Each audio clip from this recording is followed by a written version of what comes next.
ठरलं तर मग या मालिकेच्या येणाऱ्या भागामध्ये कुसुम नंतर मधुभाऊंच्या साक्षीने प्रियाची खरी ओळख समोर येणार आहे. कुसुमची साक्ष निर्णायक ठरत महिपती साक्षी यांचा गुन्हा समोर तर आलेला आहे, पण मधुभाऊंची साक्ष ही मात्र केसला एका वेगळ्या वळणावरती नेऊन ठेवणार आहे.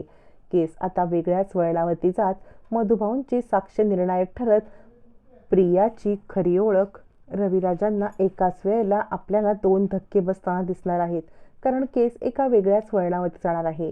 मधुभाऊंच्या साक्षीमुळे केसला एक वेगळंच वळण लागलेलं आहे.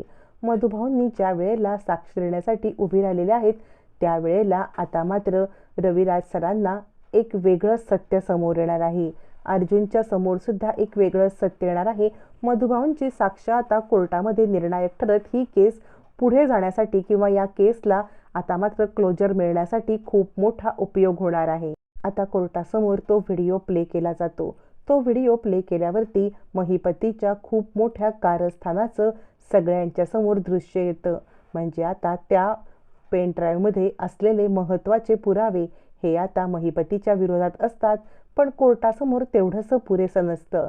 त्यामुळे आता मात्र पुढील साक्ष निर्णायक ठरत महिपती हा किती मोठा गुंड आहे हे सत्य अर्जुन आता सगळ्यांच्या समोर आणणार असतो. अर्जुन सांगतो, आश्रमाची केस आणि जनता चाळीची केस या दोघांच्यामध्ये एक कॉमन विटनेस आहे. ज्या कॉमन विटनेसने आत्तापर्यंत महिपतीने केलेला सगळा फ्रॉड पाहिलेला आहे, असं म्हणत कुसुमला आता मात्र विटनेस बॉक्समध्ये बोलवलं जातं. कुसुमला विटनेस बॉक्समध्ये बोलवल्यावरती अर्जुन सांगतो, दोन्ही केसमध्ये तुम्ही एकमेव साक्षीदार आहात. जनता चाळ आणि वात्सल्याश्रम या 2 केसमधल्या असलेली एकमेव साक्षीदार कुसुम हिला बोलवण्याची परवानगी मिळावी. रविराज म्हणतात, आता इथे परवानगी मिळून हे काय ठरवणार आहेत किंवा परवानगी जरी मिळाली तरी ह्यांना सिद्ध काय करायचं आहे. अर्जुन म्हणतो, मला जे सिद्ध करायचं आहे ते मी सिद्ध करेन, असं म्हणत कुसुमला आता विटनेस बॉक्समध्ये बोलवलं जातं. कुसुम विटनेस बॉक्समध्ये आल्यावरती आता मात्र इकडे अर्जुन सांगतो, तुम्ही दोन्ही केसमध्ये एकाच वेळेला तिथे हजर होतात, त्यामुळे तुमची साक्ष महत्त्वाची ठरेल. मग आता कुसुम सांगायला लागते की ज्या वेळेला आम्ही वात्सल्य आश्रमात होतो तिथे सुद्धा हे आम्हाला आले होते. यांनी आधी पैशांची ऑफर दिली, पैशांची ऑफर चालली नाही, मग यांनी आम्हाला धमकावलं आणि जनता चाळीमध्ये सुद्धा येऊन यांनी हेच केलं. हे सांगितल्यानंतर अर्जुन म्हणतो, मग यांनी तिथल्या लोकांना मारहाण केली का? कुसुम म्हणते, हो. नंतर यांनी यांचे गुंड पाठवून लोकांना मारहाण केली. यानंतर सायलीची साक्ष घेतली जाते.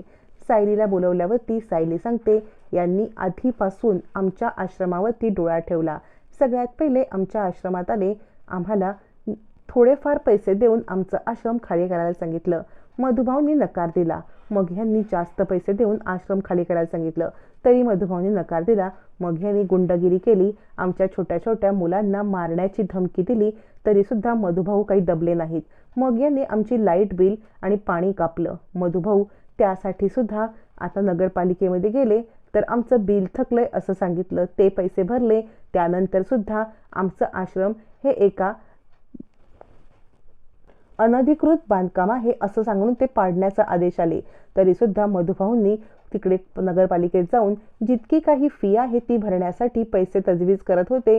पण त्याच वेळामध्ये विलासने आमच्या इथे आला. विलास आमच्याकडे आला आणि तो आमच्या इथून आश्रमाचे कागदपत्र चोरण्यासाठी आला आणि त्याच वेळेला मधुभाऊंनी पाहिलं आणि तिथे साक्षी होती. साक्षीने मधुभाऊंना मारण्यासाठी बंदूक उगारली आणि गोळी विलासला लागली. सगळं कोर्टासमोर असतं. कुसुम आणि सायलीची दोघींची साक्ष हेच सांगत असते. आता मात्र साक्षी थोडीशी गडबडते, कारण इतकं मोठं आत्तापर्यंतचं स्टेटमेंट दिलं नव्हतं.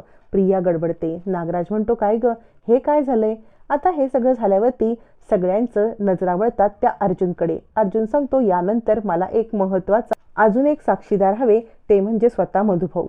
मधुभाऊंची साक्ष या सगळ्यामध्ये याच्या आधी पण घेतली गेली, पण ह्याच्यानंतर त्यांच्या साक्षीकडे बघण्याचा सगळ्यांचा दृष्टिकोन बदलेल, असं म्हणत ते आता मधुभाऊंच्या इकडे येतात. मधुभाऊंना ते आता सिद्ध करण्यासाठी सांगतात की प्रिया किती खोटारडी आहे.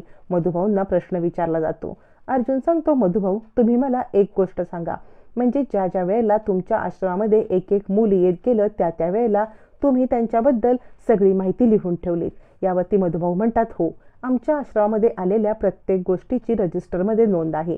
अर्जुन सांगतो, ते रजिस्टर मी इथे घेऊन आलेलो आहे.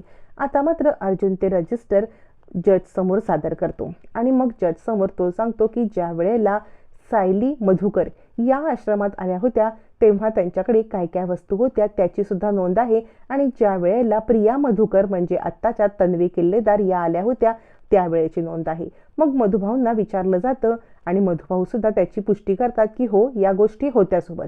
त्यावरती रविराज म्हणतात याचा काय संबंध आहे, केस भलत्याच वळणावरती भरकटत चाललेली आहे, या सगळ्यामध्ये माझी मुलगी हिचा संबंध तरी काय, हिची जन्मकुंडली काढण्याची गरज तरी काय.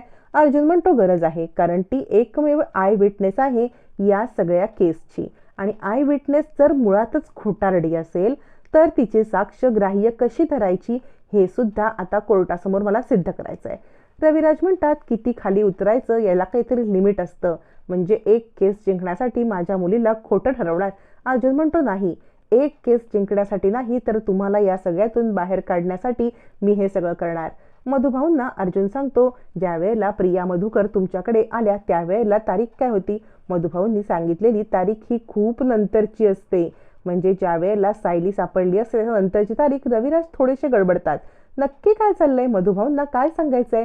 प्रियाच्या तर पायाखालची जमीनच सरकते. नागराज हादरतो कारण आता प्रॉपर्टी प्रियाच्या नावावरती होता होता नवीन काय निघालं, म्हणजे केसचं वळणच फार बदलून गेलं. असा विचार करत प्रिया हादरते आणि आता या कोर्टामध्ये जमीन दुभंगावी आणि आपल्याला सामावून घ्यावं, नाहीतर आपलं सत्य समोर आलं तर काय होईल, याच कोर्टातून डायरेक्ट जेलमध्ये जावं लागेल की काय.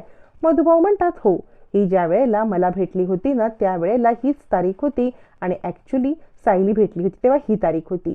या 2 तारखेमधला खूप मोठा तफावत असतो. त्यानंतर रजिस्टरमध्ये असलेल्या वस्तूंची नोंद सुद्धा सायलीच्या वस्तू वेगळ्या असतात आणि प्रियाच्या वस्तू वेगळ्या असतात.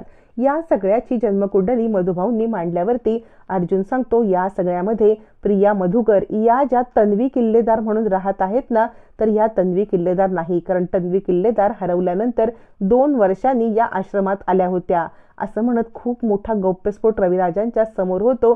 प्रिया आणि आता सगळ्यांची कारस्थानं समोर येतात.